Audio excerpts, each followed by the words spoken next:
Menteri Keuangan Purbayayudi Sadewa menindak tegas alumni penerima beasiswa LPDP yang viral karena menghina Indonesia. Purbaya memastikan suami sang alumni yang juga penerima beasiswa LPDP bakal mengembalikan seluruh dana beasiswa beserta bunganya. Purbaya juga menegaskan akan melakukan blacklist terhadap yang bersangkutan dan tidak akan dapat bekerja di kantor pemerintah Indonesia. Purbaya mengingatkan para penerima beasiswa LPDP agar jangan menghina negara sendiri. Jadi Pak Dirut ini bosnya LPDP ini sudah bicara tadi dengan suami terkait ya, dan dia sepertinya sudah setuju untuk mengembalikan uang yang dipakai oleh LPDP. Berapa tuh? Jadi termasuk bunganya loh. Jadi bukan uang dipakai, kan kalau saya taruh uang itu di bank juga ada bunganya kan. Dengan treatment yang fair. Saya harapkan ke depan teman-teman yang dapat pinjaman LPDP, ya kalau mau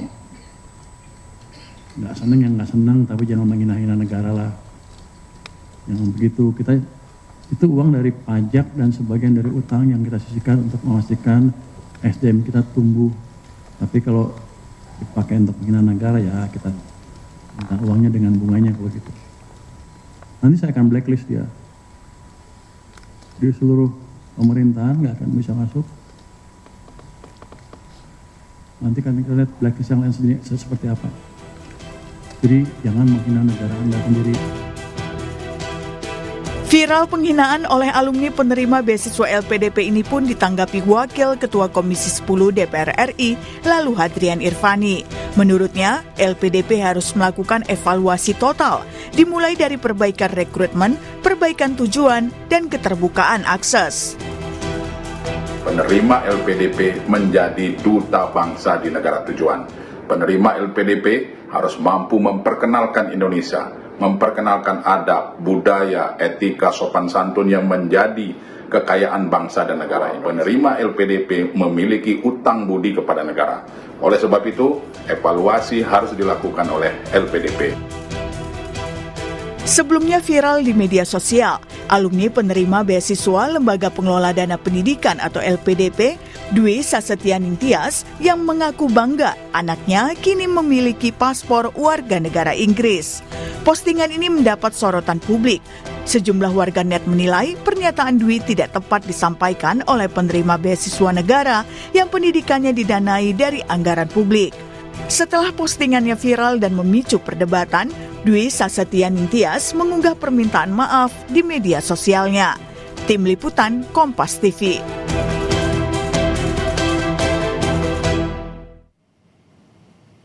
Saudara, publik dibuat heboh karena unggahan seorang alumni penerima beasiswa LPDP yang mengaku bangga anaknya jadi warga negara asing.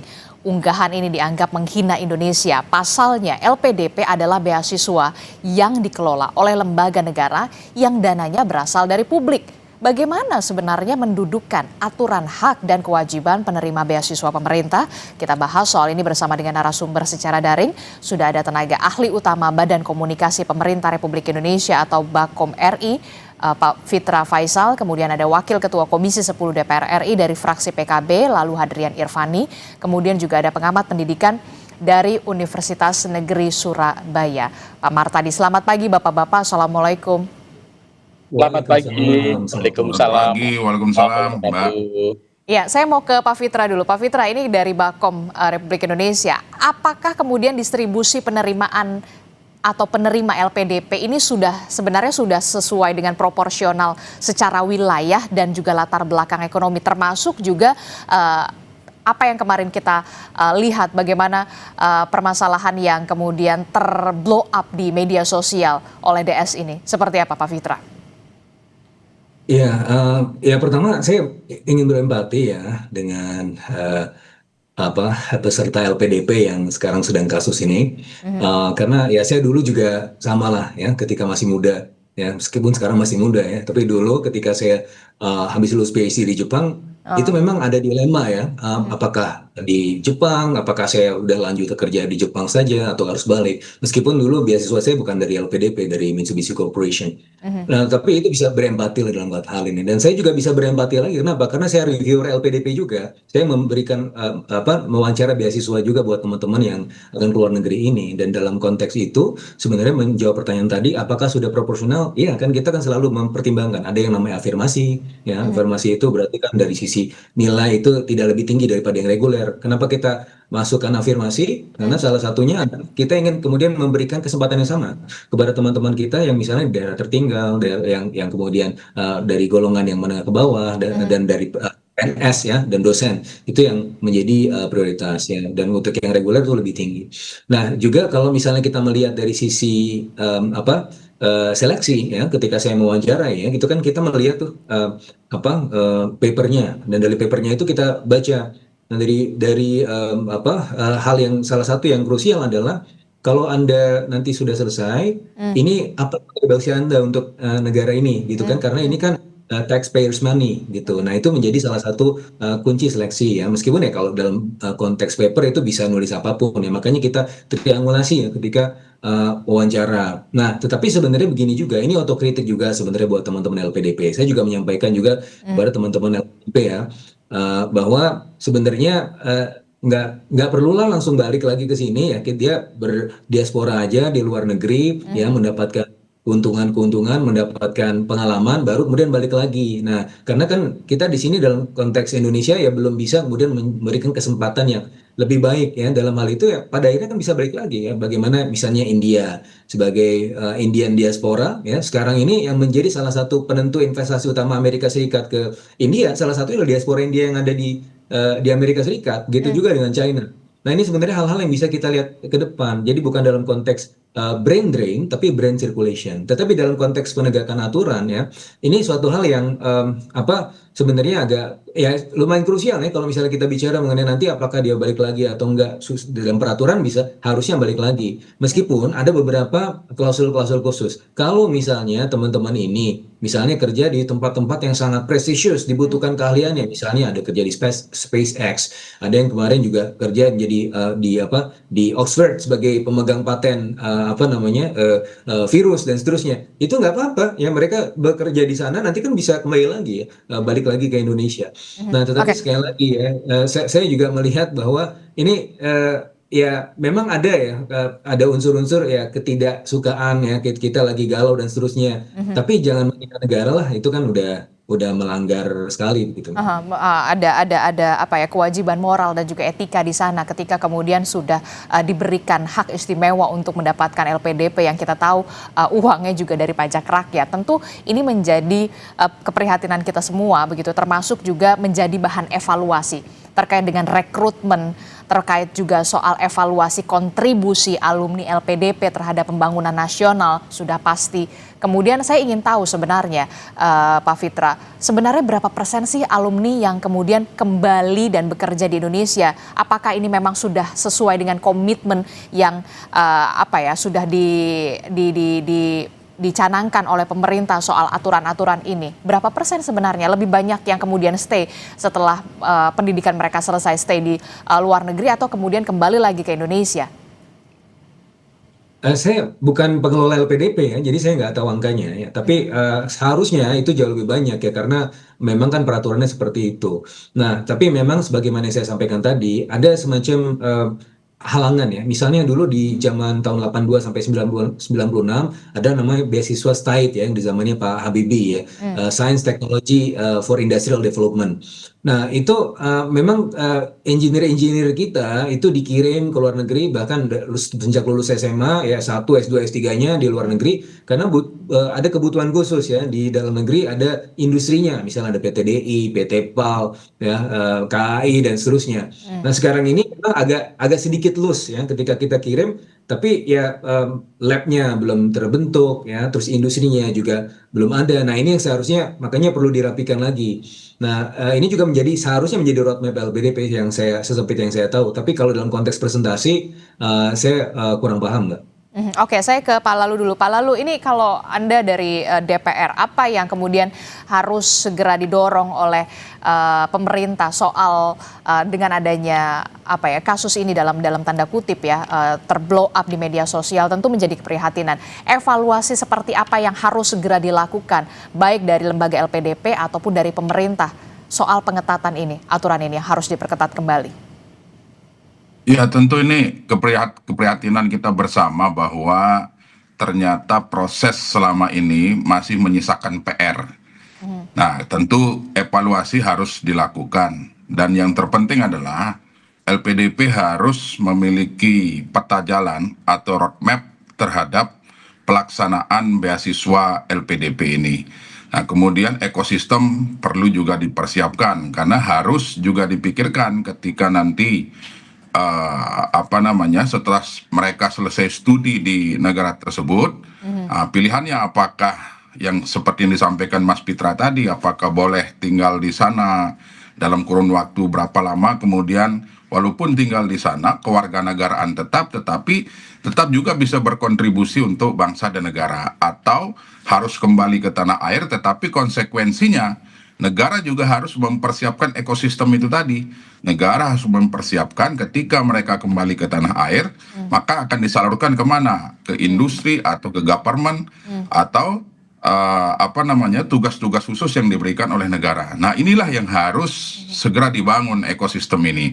Terkait dengan hal-hal lain seperti regulasi dan sebagainya, saya rasa LPDP sudah memiliki regulasi itu dan tinggal sepertinya adalah untuk disosialisasikan saja ini, bahwa ada afirmasi untuk daerah 3T, untuk yang kurang mampu, kemudian untuk talenta-talenta kita yang berprestasi hari ini baik di bidang agama dan di bidang-bidang lain juga sebenarnya LPDP sudah memiliki itu.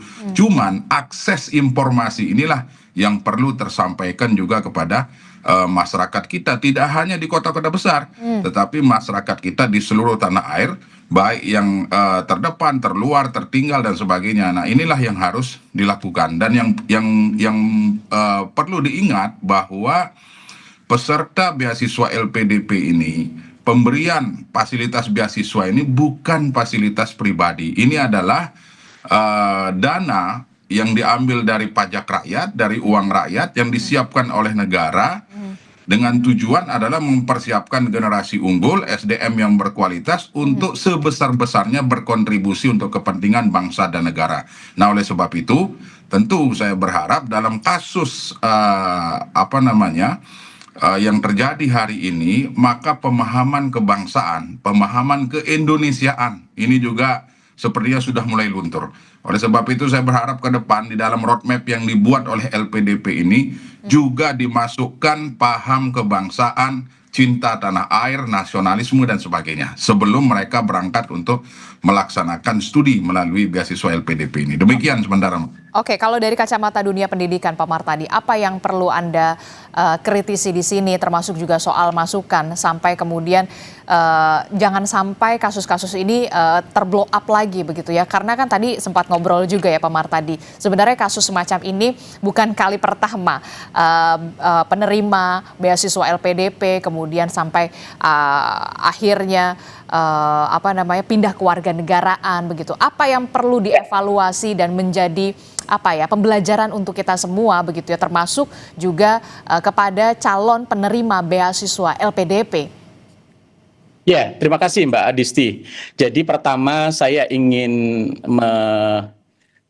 menegaskan apa yang disampaikan oleh Bang Lalu tadi, bahwa beasiswa LPDP itu amanah, bukan fasilitas.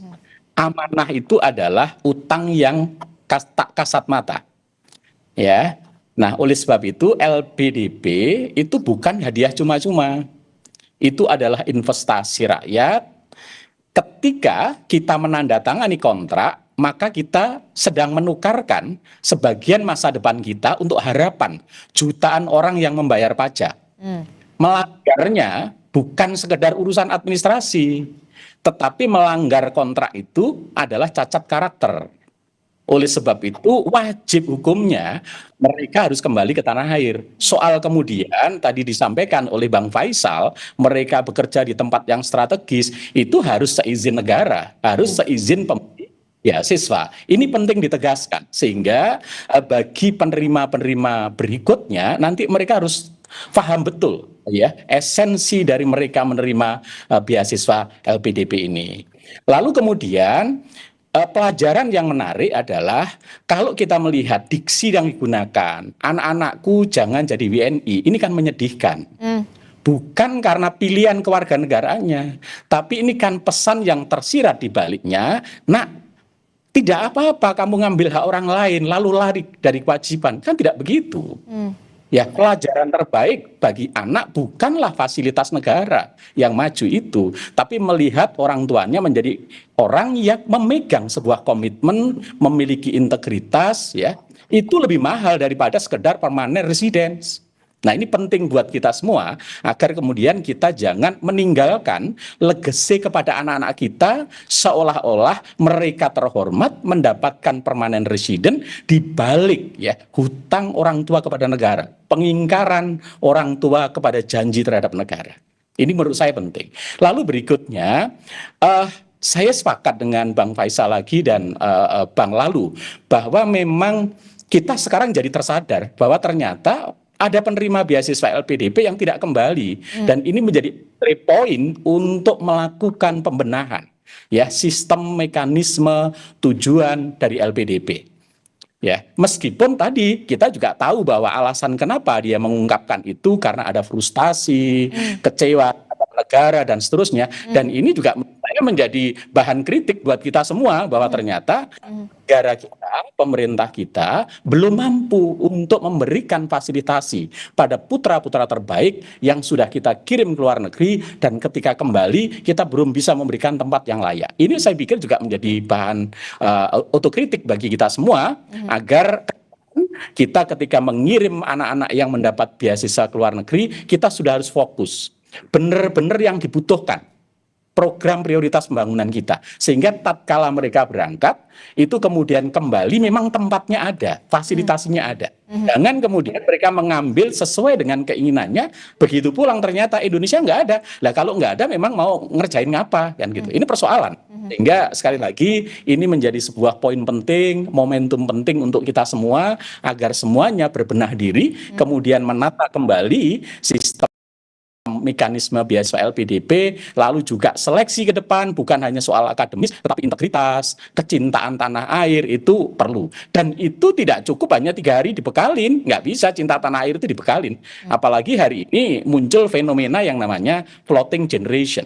Ketika globalisasi berkembang, anak-anak lebih mengenal negara lain, lebih mudah mengakses, lalu mereka ingin hidup di sana. Nah, ini persoalan yang menurut saya sebuah persoalan kebangsaan yang akan menjadi PR kita juga. Saya kira itu Mbak Disti. Oke, ini termasuk juga menjadi pembelajaran juga bagi pemerintah begitu, termasuk juga kritik juga bagi pemerintah begitu ketika kemudian anak-anak aset bangsa SDM berkualitas yang kemudian sudah diberikan dalam tanda kutip hak istimewa begitu untuk memperoleh LPDP di luar negeri, kemudian mereka ketika sudah di luar negeri mempertanyakan lagi ketika nanti saya mau ke Indonesia, kembali lagi ke Indonesia, apakah pemerintah bisa memfasilitasi? Nah, bagaimana Bakom menjawab ini, Pak Fitra? Iya, jadi sebenarnya what is done is done, what is in the past is in the past. Ya, sudahlah yang terjadi. Tapi kemudian bagaimana kita menatap masa depan ya? Karena memang kalau saya melihat sendiri ya sebagai bagian dari pewawancara LPDP, ya kita memang masih banyak kekurangan dalam konteks nanti setelah balik mereka mau jadi apa ya, meskipun dalam beberapa hal ya kita selalu mengkalibrasi ya, ketika dalam proses wawancara atau seleksi. Ini nanti Anda mau buat apa setelah pulang ya, bagaimana aspek pembinaan yang akan Anda berikan kepada Indonesia dan seterusnya dan seterusnya. Nah, tetapi ketika kita bicara itu, saya juga melihat ternyata industri kita belum berkembang dan seterusnya. Nah, kalau kita lihat beberapa perkembangan terakhir ya, Pak Presiden kan sudah melakukan kerjasama-kerjasama yang cukup strategis ya. Salah satunya misalnya membangun semikonduktor, proses pembangunan semikonduktor ke depan bekerjasama dengan entah itu Amerika Serikat atau nanti dengan beberapa negara-negara lain dalam konteks ekosistem rare earth dan seterusnya. Dan ada pembangunan industri ya, bagaimana engineer-engineer kita sekarang menjadi perhatian khusus bagi Presiden. Dan bahkan ya untuk beasiswa LPDP sekarang fokusnya ke STEM ya. Sebelumnya ya saya juga cukup menyayangkan ya dulu pas zaman saya.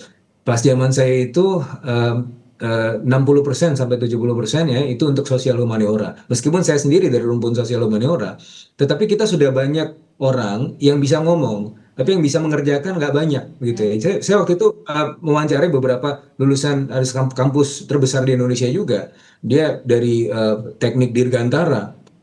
Nah, kok masuknya finance di Birmingham misalnya? Berapa kali tuh saya lihat. Nah, Anda kalau misalnya semua jadi ahli finance, siapa yang mau buat pesawat?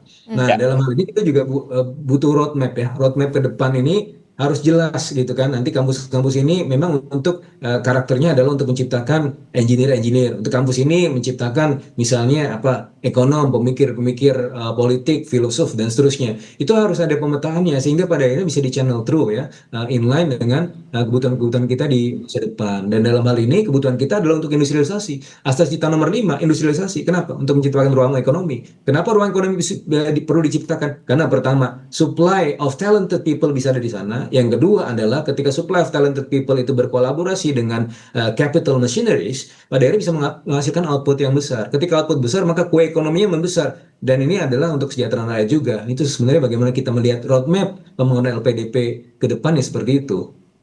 Oke, saya mau ke Pak Lalu. Pak Lalu, ini kan kalau kita lihat kemarin Menkyu Purbaya bahkan sempat bersuara begitu ya terkait dengan kasus ini dan minta untuk dana beasiswa itu dikembalikan beserta plus bunganya. Kemudian apakah sanksi ini seperti ini memang sudah seharusnya wajib dimasukkan di awal dalam klausul awal beasiswa agar kemudian setiap penerima ini bisa menjaga sikap dan juga tindakan mereka, menjaga juga soal moral dan juga etika terkait dengan LPDP ini, Pak Lalu. Ya, tentu itu hal yang harus kita dukung ya, dan saya meyakini sebenarnya di dalam kontrak kinerja atau kontrak komitmen dengan para penerima LPDP ini sebenarnya sudah ada. Kalau menurut informasi yang saya dapat dari Pak Direktur Utama LPDP kemarin, bahwa ternyata kontrak itu sudah ada. Cuman lagi-lagi bahwa dengan kejadian seperti ini, maka tentu ini alarm bagi pemerintah bahwa LPDP hari ini juga harus transparan, harus akuntabel. Kemudian LPDP juga harus terbuka. Bahwa hari ini Mbak, kami di Komisi 10 itu memiliki data dari tahun 2013 sampai dengan 2025 ada 55.641 penerima beasiswa LPDP. Pertanyaannya, dari 55.641 itu siapa saja? Nah, ini yang perlu juga disampaikan. Agar apa? Agar jangan sampai LPDP ini terkesan elitis. Seperti yang berkembang hari ini bahwa yang bisa masuk sebagai penerima LPDP adalah orang-orang yang mampu. Ternyata setelah kami cek bahwa tidak demikian. Dari 55.641 ini ya ada juga ya seperti afirmasi yang saya sampaikan di awal tadi bahwa ada dari daerah 3T, kemudian dari yang kurang mampu, kemudian alumni pondok pesantren dengan afirmasi-afirmasi yang diberikan. Nah, inilah yang harus disampaikan kepada publik. Nah, terkait kelemahan, kekurangan dan sebagainya, tentu kami berharap LPDP dengan mitra-mitranya seperti Kementerian Pendidikan Tinggi Sains dan Teknologi, Kementerian Pendidikan Dasar Menengah, dan Kementerian Agama duduk bareng, kemudian membuat regulasi, membuat sinergi dalam rangka mempersiapkan ekosistem itu tadi. Artinya kebutuhan-kebutuhan baik di bidang industri, baik di bidang government yang ada hari ini yang harus kita persiapkan, SDM unggul yang harus kita persiapkan ini juga harus berkorelasi. Jangan sampai nanti mereka kita sekolahkan, kemudian kembali ke Indonesia, tidak terserap di tanah air. Nah, ini menjadi salah satu alasan kan. Nah, oleh sebab itu ekosistem ini menjadi sangat penting. Oke, hari ini Presiden fokus kepada STEM. Nah, perlu dipikirkan juga, apakah nanti lulusan dari LPDP yang mengambil STEM ini sudah benar-benar kita persiapkan, tidak di negara kita gitu kan. Nah ini yang harus kita persiapkan. Tapi yang terpenting bagi kami di Komisi 10 adalah bahwa penerima beasiswa LPDP ini adalah duta bangsa. Tugasnya bukan hanya untuk belajar, tetapi juga memperkenalkan Indonesia di negara tujuan mereka. Adab, kemudian budaya, adat istiadat, nilai-nilai luhur bangsa itu harus mereka tunjukkan di negara-negara tujuan tersebut. Seperti itu, Mbak. Jadi menurut Anda, nanti ke depannya, apakah Anda juga akan beserta dengan komisi Anda terkait begitu ya, untuk bisa memanggil LPDP, harus ada regulasi yang kemudian lebih komprehensif lagi, evaluasi yang menyeluruh, walaupun memang di sini sudah ada kewajiban mengabdi 2 kali masa studi, 2N+1 tambahan di Indonesia, kemudian untuk bisa memastikan investasi beasiswa yang bersumber dari pajak dan anggaran negara ini kemudian memberikan dampak nyata bagi pembangunan SDM di tanah air. Kapan rencananya akan memanggil LPDP untuk bisa mencari win-win solution terkait dengan kasus ini? Ya, insya Allah sebelum Lebaran kami akan mengundang LPDP, kemudian mitra-mitra LPDP seperti Kemdikdasmen, Kemdikdesaintek, dan tentunya Kementerian Agama untuk kami diskusi bareng mempersiapkan roadmap setelah kejadian ini. Kelemahan-kelemahan yang ada hari ini sama-sama kita perbaiki. Bahwa hari ini kita tahu LPDP ini merupakan investasi negara di bidang pendidikan. Yang namanya investasi tentu yang kita harapkan adalah keuntungan besar bagi bangsa dan negara kita tercinta ini. Nah, oleh sebab itu LPDP sebagai lembaga pengelola dana abadi pendidikan ini tentu harus memiliki visi yang sejalan dengan asta-cita Presiden Prabowo Subianto. Nah, ini harus betul-betul kita persiapkan dengan baik hari ini, sehingga tentu nanti harapannya adalah benar-benar lulusan atau alumni dari LPDP ini mampu memberikan kontribusi lebih kepada bangsa dan negara. Demikian, Mbak. Oke, Pak Martadi dari dunia pendidikan, apa yang kemudian menjadi catatan kritis bagi penerima LPDP termasuk juga soal pemerintah ini supaya kedepannya bisa menjadi lebih baik dan ini juga menjadi pembelajaran bagi kita semua? Ya, begini Mbak Adisti, saya memberikan beberapa hal yang perlu dibenahi terkait dengan beasiswa LPDP ini. Pertama, tentu kita harus menguatkan paradigma beasiswa LPDP itu bukan fasilitasi. Dari awal harus clear, mereka harus paham para calon penerima itu. Tapi investasi pembangunan bangsa, ya.